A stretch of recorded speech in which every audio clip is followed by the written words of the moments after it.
Hey guys, what's going on? Brandon here, and today I'm doing my review of Saw 4. So Saw 4 is the fourth film in the Saw franchise, which actually takes place simultaneously with 3. They happen at the same exact time. And this movie is kind of sucks. And it's the first film in the Saw franchise that I've felt like that for. I felt like the first 3, had some issues, but at the end of the day, I very much enjoyed the films at least, right? This one has a lot of issues, and I didn't really enjoy it all that much. So this movie starts off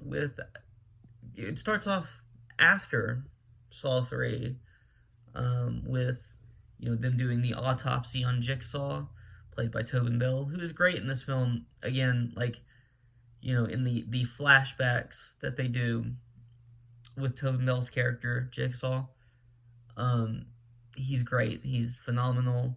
He understands this character so well, and it really does show. So he does a fantastic job. Costas Mandylor is fine as Hoffman. Scott Peterson as Agent Strom is again fine. But for the most part, I don't think that this movie is particularly acted well by almost everyone else. I can't think of her name, but the woman who plays Agent Perez as well. But none of them are particularly great outside of Tobin Bell. Hoffman is probably the best. Costas Mandylor is probably the best outside of him, but he's not great in this movie in his own right. And this movie just kind of, it's only an hour and a half, I believe, but it really does drag.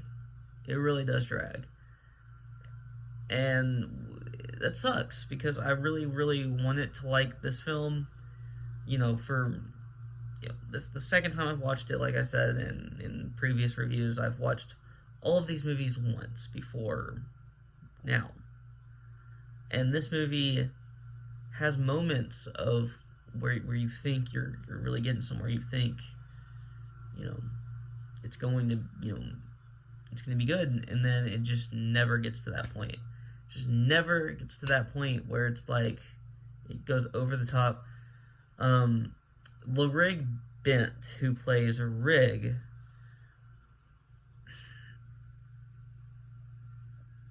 I don't think he's bad. I also don't think he's good in this movie. I think he's just kind of mid. But that's, I don't think he makes this movie bad. I can really feel at times his desperation, his really want to help people. But then at times I feel like he's kind of faking it. Which, I mean, he's acting, but I shouldn't feel like he's acting. That's the issue. So at times I feel like he's acting. At times I feel like he's not acting, and he's doing a good job. But I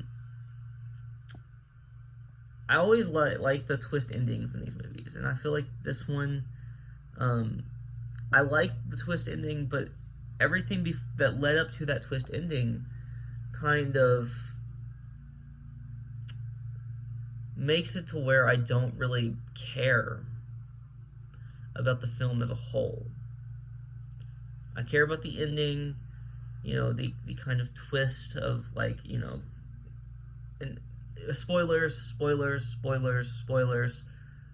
The twist ending of Costas Mandylor's character, Hoffman, actually working with Jigsaw is a great twist ending. I think it's phenomenal, and I really like that aspect of it.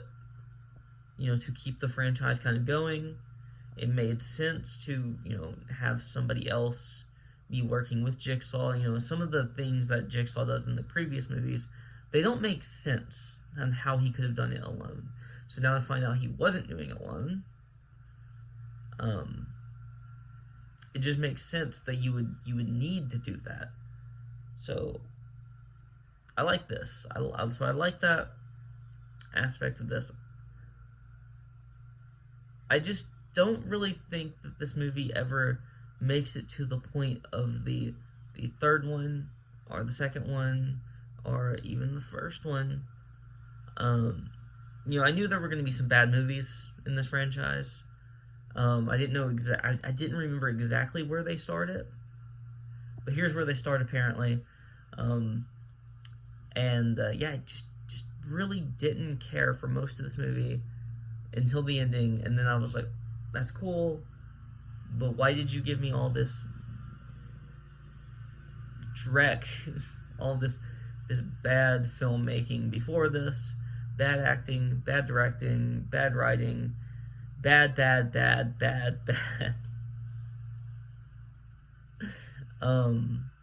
But yeah, but because of the performance of Tobin Bell, I'm still giving this movie a negative review, but higher than I would if this movie did not have Tobin Bell in it. I'm giving this movie a 5. If this movie had no Tobin Bell in it, if Tobin Bell's character Jigsaw just died and then we never saw him again in this movie, and we never saw him in any movies after this, these movies would get way worse reviews than what they're getting from me now. But because he's in it, because he's so great, because he plays this character so well, this movie is getting a 5. It would probably get like a 3 without Tobin Bell. That's how much Tobin Bell kind of raises the level of this movie. So, I also don't mind the character of Jill. I think that she's fine. I didn't really talk about her much, but I think she does a fine job. The actress. So, that's really all I have to say, though. If you like this video, please like, comment, and subscribe, and you can follow me on Twitter in the link in the description below.